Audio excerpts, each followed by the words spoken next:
السلام علیکم جی، this is advocate Salar Khan and this is my YouTube channel. اور میرا یہ چینل بنانے کا مین مقصد یہ ہے کہ عام انسان تک، عام عوام تک قانون کی وہ انفارمیشن دی جائے جو کہ اسے عام الفاظ کے اندر معلوم ہونی چاہیے. کہ قانون کی کتابیں عام انسان کو سمجھ نہیں آتی. میرا یہ چینل بنانے کا صرف مین مقصد یہ ہے کہ عام انسان قانون کو آسانی سے سمجھ سکے.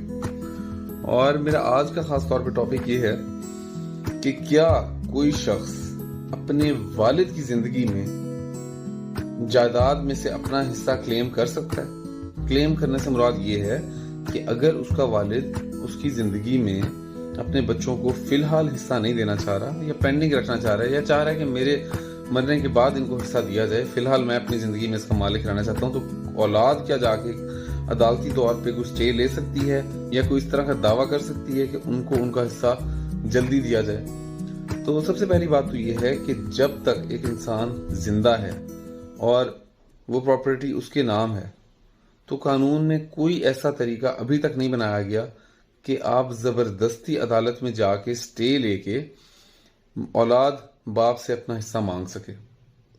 کوئی بھی اس طرح کا قانون نہیں ہے کہ اولاد زبردستی جا کے باپ سے اپنا حصہ لے سکے. جب تک وہ شخص زندہ ہے وہ پراپرٹی کا پورا مالک ہے، اس کو پورا اختیار ہے کہ اپنی جائیداد میں سے کوئی بھی حصہ اگر وہ اپنی اولاد کے علاوہ بھی کسی کو دینا چاہتا ہے تو وہ دے سکتا ہے. اور آپ اس کی زندگی میں اس کے اوپر نہ ہی کوئی اسٹے لے سکتے ہیں، نہ ہی کسی اور قسم کا کوئی دعویٰ کر سکتے ہیں.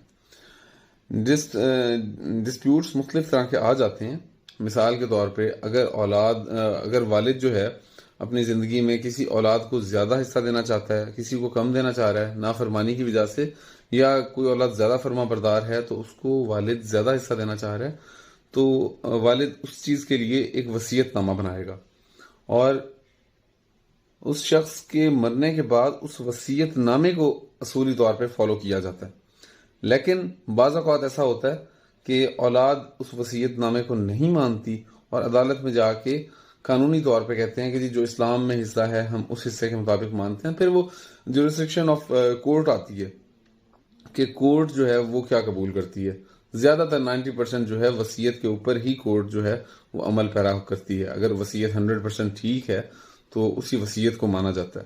لیکن پھر بھی کچھ چانسز ایسے ہوتے ہیں کہ اگر اولاد کلیم کرتی ہے والد کے مرنے کے بعد اپنی جائیداد کا حصہ، تب تو ان کو اس کا حصہ جو ہے وہ کورٹ بنا کے دے دیتی ہے اس کے مطابق. لیکن والد کی زندگی میں آپ کبھی بھی اپنا حصہ بیفور ٹائم کلیم نہیں کر سکتے. اگر آپ ایسا کچھ کرنے کا سوچ بھی رہے ہیں تو اس کا کوئی فائدہ نہیں ہونا، کیونکہ والد جب تک زندہ ہے وہ اپنی جائیداد کا پورا مالک ہے، اس کو پورا اختیار ہے وہ کس کو کتنا حصہ دینا چاہتا ہے، اور آپ اس کو پابند ہیں ماننے کے. لہٰذا اخلاق، پیار، محبت سے اگر کوئی چیز آپ کو وصیت نامے میں آپ کے والد لکھے دیتے ہیں وہ آپ کے حق میں بہتر ہے. اگر آپ کوئی ایسا رستہ اختیار کرنے کا سوچ رہے ہیں کہ جی آپ کورٹ میں جائیں گے اور کورٹ سے آپ شاید پراپرٹی پہ اسٹے لے لیں گے اور وہ پراپرٹی آپ کو مل جائے گی، تو یہ انتہائی بے وقوفی ہے اور ایسی حرکت کرنے کا سوچیں بھی نہ. سب سے بہترین طریقہ یہی ہے کہ اخلاق، پیار، محبت سے اپنے والدین کے ساتھ رہیں اور جو حصہ وہ آپ کو آپ کی اپنی خوشی سے دیتے ہیں اس حصے کو قبول کریں. Thank you very much for watching my lecture. امید ہے کہ آپ کی انفارمیشن میں اضافہ ہوا ہوگا. میرا مقصد صرف یہی ہے کہ عام عوام تک آسان زبان میں قانون کے لیکچرز پرووائڈ کیے جائیں تاکہ لوگوں کو قانون سمجھنے میں آسانی ہو. دس از سالار خان، اور کائنڈلی میرا یوٹیوب چینل بھی لائک کریں اور سبسکرائب کریں تاکہ میں مزید ویڈیوز بنا سکوں. Thank you very much.